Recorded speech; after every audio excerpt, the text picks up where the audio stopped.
Hola, soy Marco Fajardo y esta es una nueva entrevista de cita de libros del Mostrador. En esta ocasión estamos con Verónica Stay. Ella es la autora de este libro, la, podríamos decir, autobiografía de Andrés Valenzuela, alias Papudo, este singular personaje que fue agente del Comando Conjunto, que fue un desertor que dio a conocer la existencia de este grupo en una famosa entrevista ya en los años 80 a Mónica González, que luego se exilió en Francia.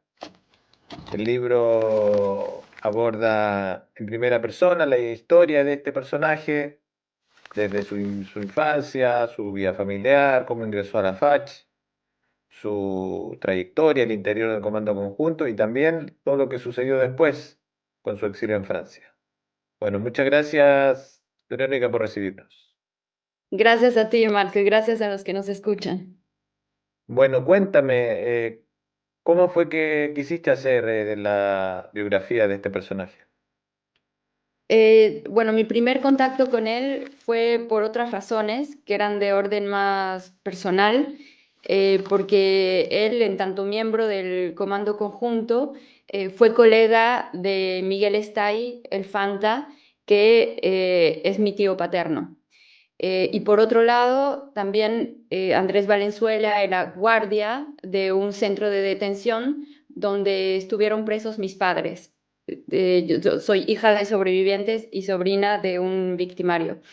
Y en realidad yo tomé contacto con Andrés Valenzuela porque quería conocer más sobre esta historia, tener más detalles, conocer todas las versiones. Siempre he tenido una gran necesidad de saber y de entender lo que ocurrió. Así que ese fue el origen del contacto que tuvimos, de la relación que entablamos. Y con el paso del tiempo mm, obtuve ciertas respuestas, otras no, pero me interesó mucho conocer más sobre su propia historia. Y en algún momento él me dijo quisiera dar un último testimonio, último porque no quiere dar más, y me gustaría que lo escribieras tú. Así que fue en ese momento que me planteé la cuestión, la pregunta de cómo escribir un relato de este tipo. Claro, el libro es muy interesante porque hemos leído muchos testimonios de víctimas, pero hay pocos testimonios de victimarios. Entonces, esta es una oportunidad para conocer por dentro cómo lo vivieron ellos. ¿No hubo, para ti, no sentiste como una cierta contradicción al establecer una relación y contar la historia en ese sentido de este personaje? Sí, tremenda. Me vi confrontada a muchos dilemas éticos desde el primer momento en que decidí encontrarlo.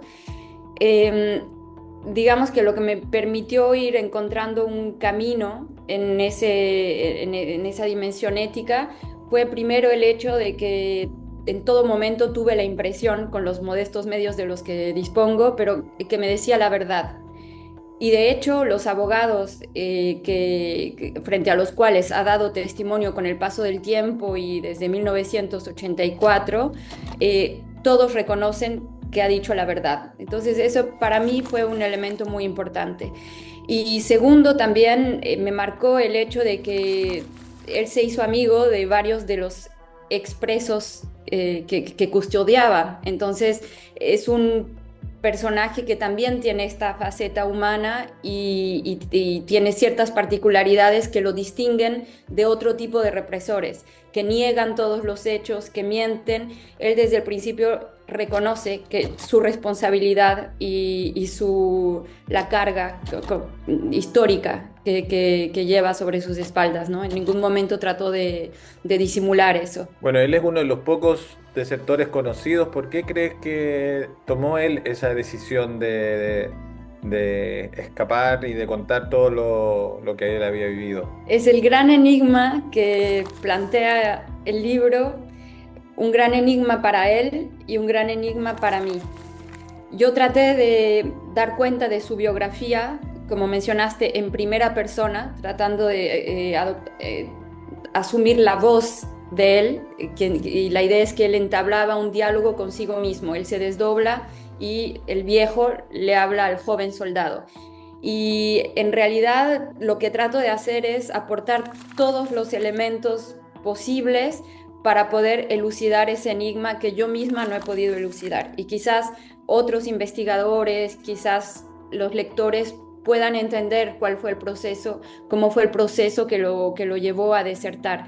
Y creo que es un tema muy importante porque me parece esencial conocer los mecanismos que conducen al crimen, que conducen a la colaboración y también los mecanismos que permiten en algún momento desobedecer.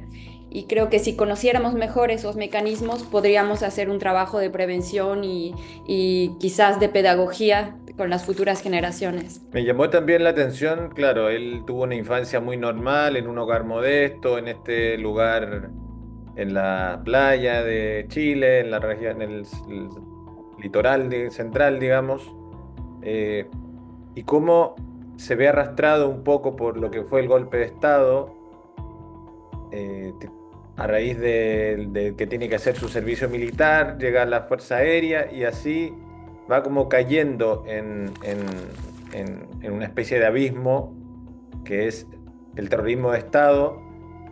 eh, pero mi pregunta o reflexión o, digamos, lo que te quería consultar también es cómo una persona normal, digamos, entre comillas, puede convertirse en un miembro del aparato que ejerce el terrorismo de Estado en ciertas circunstancias, en el caso de él, en el marco de lo que fue el golpe de Estado. Sí, creo que es una pregunta fundamental.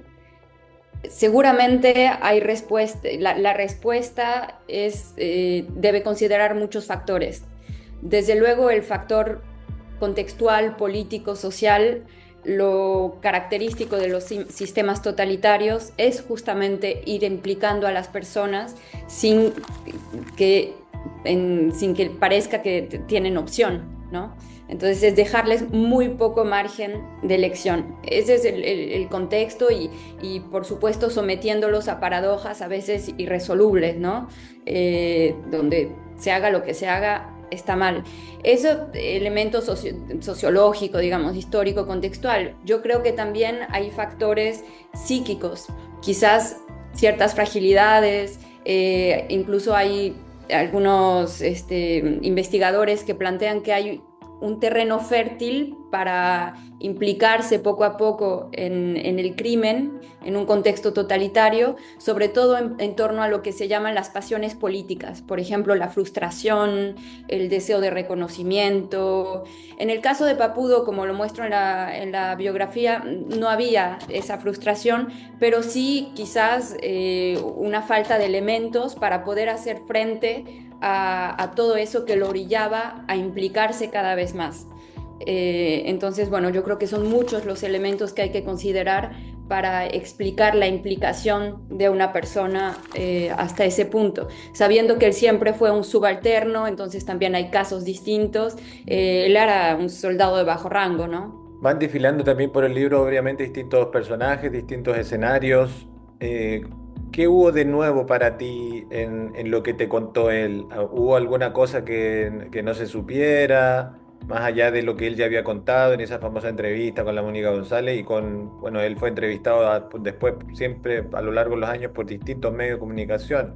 ¿Te contó alguna sorpresa que tú encontraste o algo nuevo en lo que te haya contado, digamos, a medida que hacías el libro? En términos factuales y en términos de acontecimientos históricos o de información relevante para los procesos en curso, no. Y eso lo digo desde el principio en el prefacio. Todo lo que me contó lo había contado antes en distintos testimonios que había dado ante la justicia. Todo fue corroborado. También ahí entendí que, bueno, me estaba hablando, me estaba contando la verdad porque en ningún momento hubo contradicciones.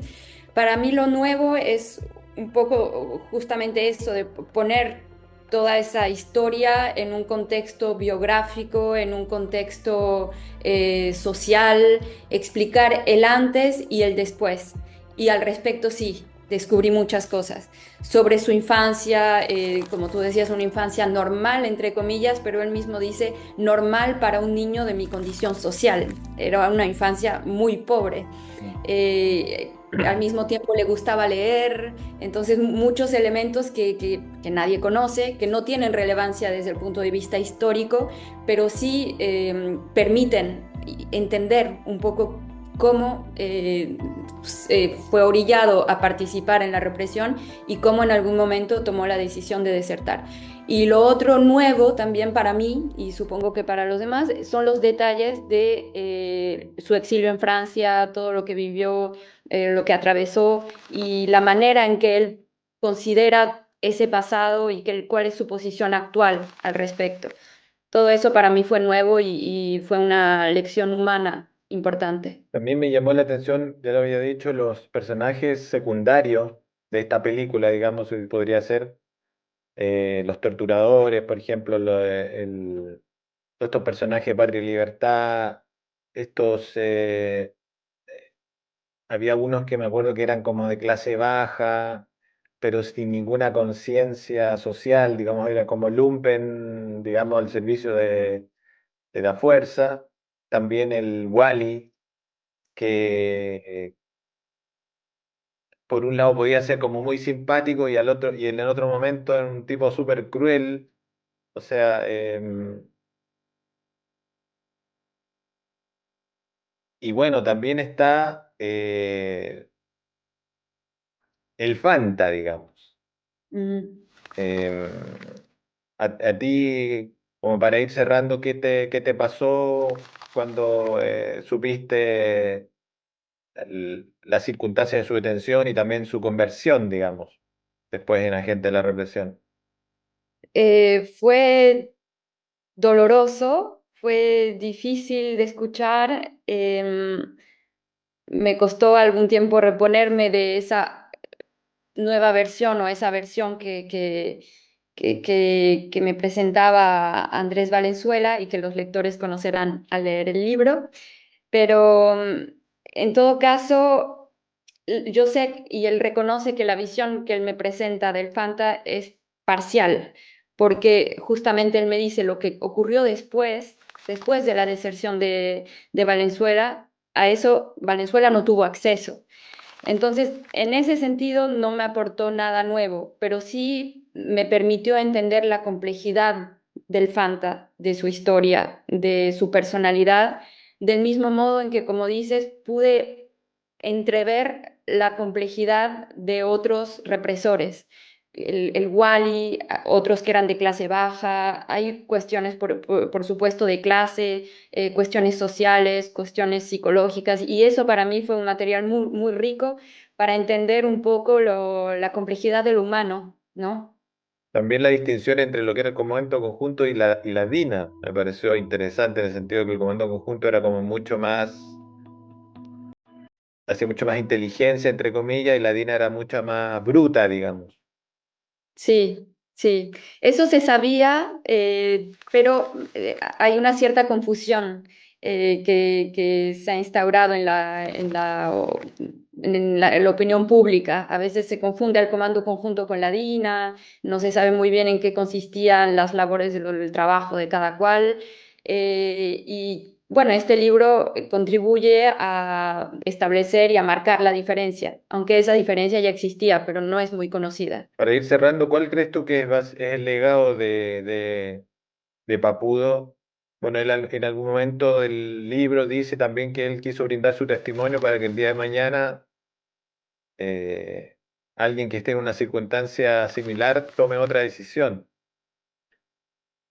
Sí, yo creo que ese es precisamente el legado y eso no es no es una lección que saco yo sola de este libro, sino que Papudo escribió una carta de puño y letra que figura en las últimas páginas del libro, eh, presentando este horizonte que abre su historia, no solo el libro, sino la historia misma de Papudo.